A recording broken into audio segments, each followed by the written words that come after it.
Hey, hey, hey, hey.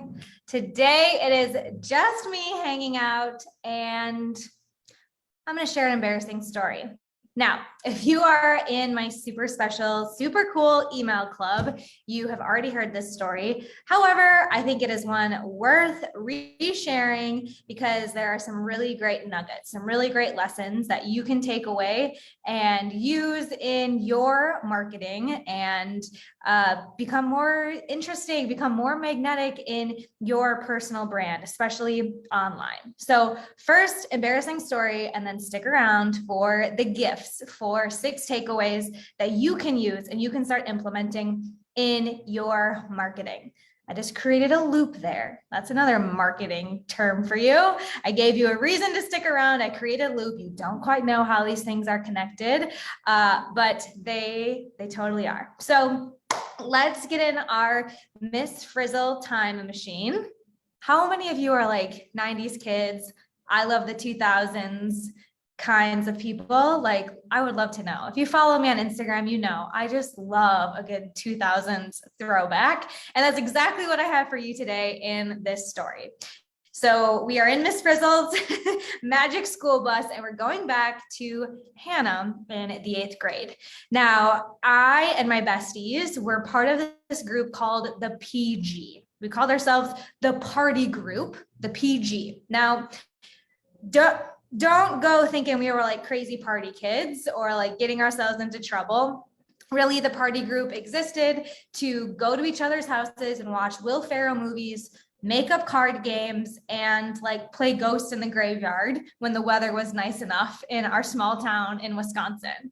So we weren't exactly the cool kids, but we were definitely living our best lives and co-ed, right? So this like boy girl group really started to call ourselves the party group, living our best lives, 8th grade, running the school. And co-ed, so we were starting to do the kind of, awkward middle school co-mingling thing. And there was one boy in the group that I thought was pretty cute. And one winter night, we decided we were going to hang out at the cute boy's house. Okay. And I was super nervous. I really wanted to impress him or be cool or like look good or just, not look bad. And I really think that's what we all want, to be honest, no matter how old we are, is to just like not look bad. So anyway, the entire day I'm obsessing over what to wear. Should I straighten or crimp my hair? Which Hollister polo should I wear? What time is my dad going to drop me off? Like, I just like go into logistics mode when I'm anxious. This is still true. And so the whole day I'm just thinking about, what's the plan? What am I going to wear? How am I going to do my hair? And most importantly, what snack am I going to bring? Okay, it was a nighttime in winter. I'm thinking, something warm, something delicious, like something that just is like really good, will make me stand out. I don't know. I was like overthinking what snack to bring. Okay. And something you should know is that my mom is famous for her artichoke dip. Like, it's even published in her church's cookbook, her name, her recipe. It's super simple, maybe like 6 ingredients. So she made it for all of her friends when they would come over. Like, every little like happy hour my mom had, there was artichoke dip, and I love it. Everyone loved it, like warm, decadent artichoke dip. So it was clear that is what I needed to do. So my mom helped me. We made artichoke dip, got myself ready. I'm in the car with my dad, and I roll up to the cute boy's house. I climb out of the car. I've got my fancy crackers, and I'm carrying the dip with my mom's plaid oven mitts. And here I am with this like steaming bowl of dip. And I penguin walk to the front door of this, cute boy's house. My stomach's doing the whole like somersault thing. And the cute boy's mom greets me at the door, welcome, come on in. And I take off my boots and I go in, and I asked his mom if I could use the oven. And she looked at me like, why do you need the oven? Like, all the kids are in the basement, sweetie. What are you talking about? And what I didn't realize is that the other snacks at this party included Doritos, Mountain Dew, and M&Ms. And here I am with my oven mitts and hot artichoke dip. Like, a 47-year-old at a potluck. And remember, this is 8th grade, you guys. I was mortified. I had totally overdone it. I totally stuck out in the wrong way. And I was so mortified that I had artichoke dip. Now, my family can still laugh at this because it was just so ridiculous. What kind of 47-year-old takes hot artichoke dip to a middle school movie party? Like, anyway, it was ridiculous at the time, and I really felt like I never lived it down. But you know what? At the end of the day, I learned a really valuable lesson because the cute boy did ask me to the winter formal. Now, I'm not going to give the artichoke dip all of the credit here, but this is the lesson. Blending in is boring. And even though it felt really awkward and uncomfortable and like, oh my God, what am I doing? I'm so embarrassed. It worked out in the end. Okay. I still make artichoke dip to this day. People even like know, like, and trust me. Ask my friends. They know my snack game is on point, and I don't just bring Mountain Dew and M&Ms and Doritos. I bring the good snacks, the good crackers. So why does this matter? Why is this embarrassing story important to you? Besides, if you're a millennial like me, you got a little throwback to Will Ferrell and Mountain Dew and parties in the basement and maybe ghosts in the graveyard. But this is what I'm talking about with your marketing, coaches. Stop bringing boring old Ripple chips to the marketing party just because everyone else is doing it. You don't want to be the person doing what everyone else does, especially as an entrepreneur. You were made to be different. You are a unique, sparkly snowflake, friends. So you want your marketing and your content to pop, to stand out, to get noticed, to have to use the oven and not be just like every other coach out there.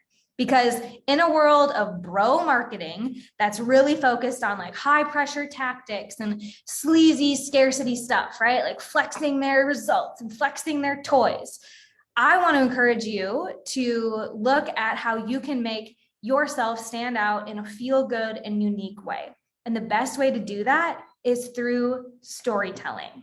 Yes, just like I did here. Are you seeing how the loop is going to get us somewhere when we talk about marketing today? So start by sharing vulnerable stories about yourself, about your life. Look, I just shared a relatable story about me in 8th grade. You don't have to open up your whole life or become that influencer that shares way too much on Instagram. No, you also don't have to be super interesting. You guys, again, I talked about 8th grade, bringing a snack over to my crush's house. Like, so many of my clients are like, I can't tell any stories. Like, I'm not interesting. And I'm like, let's look at some of the most popular TV shows in America. Friends, Will and Grace, How I Met Your Mother, Full House. Boring. These are just people's everyday life. And we love shows like that because they're relatable. There is humor and enjoyment in the everyday, in the mundane, in showing up to someone's house with an artichoke dip, right? And so sharing something that just makes you human. When I say vulnerable, it doesn't mean it has to be your crying on the bathroom floor moment. I just mean something that makes you human, that's real. And this is how you become magnetic in your marketing, by telling real stories and helping people know, like, and trust you. This is the power of storytelling. So where do we start? If we don't just share our hardest moments or our best moments, like, what are the things worth sharing? What can we tell stories about? Well, I'm going to give you 6 good story frameworks so that you can start to think about what are things that have happened to you that are worth sharing, that can be wove into your marketing strategy to make you more real, more different, make you stand out and be the artichoke dip and not the Lay's Ripple chips, right? So here are your 6 good story frameworks. Number 1, 2 people who want opposite things, right? So think about an example for me might be on a Friday night when my husband and I can't decide where to go to eat. How many of you have ever had that experience? It's normal, it's regular, it's human, but telling a story and giving you some of the examples of us debating between pizza and tacos is gonna help you feel like we are the same, like you can trust me. So number 1, 2 people want opposite things. Tell that story. Number 2 framework for a good story is 2 people want the same thing, right? So this is where you can really speak to your clients. Like, are you like this, reader? Do you want freedom in your life? Would you love to be at the beach? Do you want to have more time in your day to do things that you love? Like, we both want that. And you can tell a story of a client that you helped to do that. Or more generally, just in like every single day life, like 2 people want to both be in line in the same Walmart line. Like, oh, have you ever had that experience where we both wanted to go for that line, and that feeling that happens and the mindset that comes up? Like, I'm literally just making these things up, because once you have the frameworks of 2 people want the same thing, think about things that just happened to you this week. And those are stories that you can tell. Okay. Marketing is not about being like coming up with these brand new out of this world things. It's about finding those things that are more relatable, that just actually happened to you. So those are the first 2 good story frameworks. Number 1, 2 people want opposite things. And then the flip side, you could tell a story of when 2 people want the same thing. All right. The third framework for a good story is that one person wants something, but there's an obstacle. Okay, you guys, this is storytelling 101. This is every movie ever made. There's an obstacle, right? There's something you have to overcome. So you can tell that story of your own self, right? Like, I wanted this boy to like me, but the hot artichoke dip was in my way. Or this might be a client you could tell a story about. Stories are powerful, and it doesn't have to just be about you. You can also share a story of a client who wanted something but had an obstacle in the way. Fourth good story framework, mistakes. Mistakes. You guys, I do not trust people on the internet who only show me their wins, who only say what to do, who only have how-to content. Like, what makes you real? Like, it's so interesting. And by the way, human nature to be voyeurs, to be really interested in people messing up. Who remembers America's Funniest Home Videos?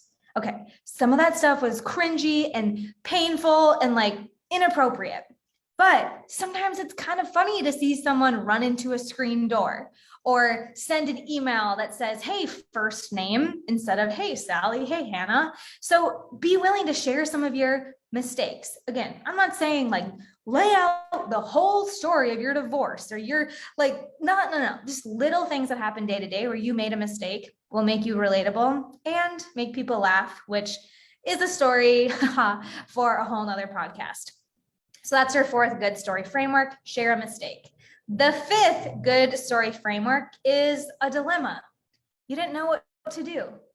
You guys, I literally have a splinter today. If you're on video, you could maybe even see my splinter. And I'm thinking about how can I make this a story to tell? Because everyone's had a splinter and it's such a dilemma. Should you use the tweezers? Should you use your teeth? Should you get a needle involved? It's in my right hand, so like my left hand can't really do it. And I literally was thinking about my, because I have a copywriter brain, I was thinking about this dilemma. It's still stuck in me. And I started to think, how could that maybe relate to my offer to, having something stuck in your thumb? Oh, copywriting. I'll come up with a story. Get on my email list so you can hear it.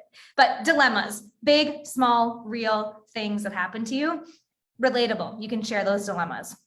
And then the 6th thing are mysteries. Okay. Examples like, who keeps opening up my garbage bag? Okay, like we set our garbage out on the street certain days of the week, and they keep getting opened. And I don't know who's doing it. I don't know why. It's mysterious. Or if you keep finding quarters or nickels all over the place, like that's kind of mysterious. Like, why do you keep seeing coins everywhere? Or how come you only catch your sweater on like a doorknob when you're in a bad mood? Like, that is mysterious. So I hope that these 6 good story frameworks help you see that you don't have to have grandiose, I quit my job and traveled the world, I helped someone become a millionaire. No, those are not the stories that you want to be sharing on the regular. It's great if you have them, like more power to you. But what really helps people get engaged in your marketing and want to keep coming back for more is telling good stories. Like I said, those big grandiose stories of I quit my job and traveled the world, they might get people to come and like look at what you're up to, but you want people to keep coming back, to be part of your brand, to be in the conversation with you, to be listening to your podcasts every single week, to be opening your emails every single week. And good story frameworks are exactly what are going to help people keep showing up to the great work that you have to share. So pop yourself some popcorn, get some artichoke dip in the oven, and start to think about what are the real life, normal, maybe even mundane stories that you can start sharing with your audience to make you that go-to person, make you top of mind. There are lots of coaches out there. There are lots of coaches who are going to tell you their sob story or their success story. But it's the ones who show up with consistent, interesting stories that you keep going back to, that become bingeable. And that's what you want, because there are very few people who buy coaching based on one post. Most people watch you for a while. They're like on the sidewalk, like interested in like, who is this person? Do I like them? Do I trust them? Do I want to book a call or lean into their program? And I'm telling you, I've seen this in every single one of our clients. Good stories combined with marketing strategy get you good clients. So save this if you need a millennial laugh, or to get your 6 good story frameworks so you can start brainstorming what you need to share with your audience. And if this is totally not your jam and you would rather just be watching Full House or How I Met Your Mother or whatever is on cable these days, I don't even know. Remember, we can do this for you. This is our jam, and storytelling is a massive ingredient in our done for you copywriting secret sauce. My team and I are fun, funny, world-class copywriters that help coaches put out strategic and entertaining copy so that you can do more of what you love, booking clients and actually coaching them. So if you're still interested in what we do on the done for you side of things, I'm happy to tell you all sorts of stories about what happens inside of our boutique marketing team, where we deliver every single week: email, social media, website, blogs, you name it. You tell us what you'd love to have done for you, and we can take the conversation from there. Hop on over to www.dreamlifeisreallife.com/connect.